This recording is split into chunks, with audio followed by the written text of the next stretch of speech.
ሰላም ሰላም እንደምን አላችሁ? በያላችሁበት ጤናና ሰላም ይብዛላችሁ። ከዚህ በፊት በነበረው ጊዜ ላይ ጤናችንን እንዴት መጠበቅ እንችላለን የሚለውን አንዳንድ ነጥቦችን አንስተን ነበረ። ለማስታወስ ያህል እንግዲህ የተመጣጠነ ምግብ ማግኘት፣ ስፖርት መስራት፣ እረፍት ማግኘት፣ ውሃ በበቂ መልኩ መጠጣት፣ አልኮልና ሲጋራን መራቅ የሚሉ ነጥቦችና ሌሎችንም አንስተን ነበረ። ዛሬ ደግሞ ከዛው ጋር በተያያዘ ጤናችንን ለመጠበቅ ንጽህና መጠበቅ ደግሞ ትልቅ ድርሻ ያለው ነው ማለት ነው። ለዚህ ንጽህና ስንል የግል ንጽህና አለ፣ የቤት ንጽህና አለ፣ የአካባቢ ንጽህና አለ። ለዚህ ንጽህና መጠበቅ ከተለያዩ በሽታ አምጪ ጀርሞች ለመከላከል በጣም አስፈላጊ ነውና ለንጽህናም ትልቅ ቦታ እንሰጣለን። ስለሆነም ስለ ንጽህና አንዳንድ ነጥቦችን እናነሳለን ማለት ነው።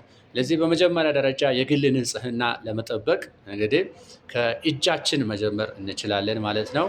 እጃችን ለተለያየ ነገር ምክንያት የሚሆኑ ጀርሞችን ከዚህም ከዛም ይዞ ሊመጣ ይችላል። በእጃችን ሰው እንጨብጣለን፣ በእጃችን የተለያዩ ነገሮችን እነካካለን። እንግዲህ ከነካንበት፣ ከጨበጥንበት፣ ከያዝነው ነገር ሁሉ እጃችን ይዞ የሚመጣ ነገር ብዙ ስለሆነ የእጃችን ንጽህና ሁሌም መጠበቅ መቻል አለበት። እስፔሻሊ ምግብ ከመብላታችን በፊት፣ ምግብ ከተመገብን በኋላ፣ ሽንት ቤት ገብተን ከመጣን በኋላ፣ ሌላ ደግሞ እኛ የምንጠራጠረው ንጹህ አይደለም ብለን የምናስበውን ነገር ከነካን በኋላ ሁሌም እጃችንን በንጹህ ውሃና ሳሙና በስርዓቱ መታጠብ መቻል አለብን ማለት ነው። ሌላኛው የሰውነታችን ወይም የገላችን ንጽህና ነው። ስለዚህ የገላችንን ንጽህና ሁሌም መጠበቅ መቻል አለብን። ሻወር መውሰድ አለብን፣ መታጠብ መቻል አለብን ማለት ነው። ሌላኛው የምንለብሰው ልብስ ንጹህ መሆን መቻል አለበት። እንግዲህ ከተለያየ ቆሻሻ ጋር የተነካካ መሆን የለበትም። ቅማል፣ ቁንጫ፣ ሌሎችም የምንላቸው ነገሮች የሚገኙበት ንጽህና ያልተጠበቀ ልብስ መሆን የለበትም ማለት ነው። ሌላ የአካባቢ ንጽህና ነው። በጣም ትኩረት መስጠት ያለብን የአካባቢ ንጽህና እንግዲህ አካባቢ ላይ ስንኖር፣ ስንወጣ፣ ስንገባ የሚያገኘን ነገር ስለሆነ አካባቢያችንንም እንደዛው በንጽህና መያዝ መቻል አለብን።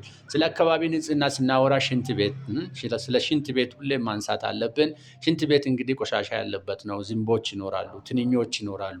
ከዛ ይዞ እየመጡ ደግሞ የምንመገበው ላይ የምንኖርበት ቤት ላይ የተለያየ ነገሮችን ሊበክሉ ስለሚችሉ፣ ሌላ ደግሞ ሽታው ሊረብሸን ስለሚችል ሁሌም በንጽህና መያዝ አለበት። በትክክልም የተዘጋጀ መሆን መቻል አለበት ማለት ነው። ስለዚህ ሁሌም ደግሞ ሽንት ቤት ተጠቅመን ከወጣን በኋላ እጃችንን የምንታጠብበት ውሃ እዛው የተዘጋጀ ቢሆን በቀላል እቃ ማዘጋጀት እንችላለን። የተሰቀለ ውሃ ያለው ጀሪካን እዛው አካባቢ ቢኖር ከዛ የወጣ ሰው ሁሉም ሳይቸገር መታጠብ ይችላል ማለት ነው። አንዱ ይሄ ነው። ሌላኛው ደግሞ ክረምትም እንደመሆኑ መጠን የቆሻሻ አወጋገድ ዘዴ የተስተካከለ መሆን አለበት። ስለዚህ ጎርፍ ሊኖር ይችላል፣ ተራማጅ ውሃ ማለት ነው። ለዚህ ቆሻሻ ከሌላ ቦታ ይዞ ሊመጣ ይችላል፣ አካባቢያችንን ሊበክል ይችላል እና የተለያየ የሞተውን ወይም የበሰበሰ ነገር ይዞ ሊመጣ ይችላል።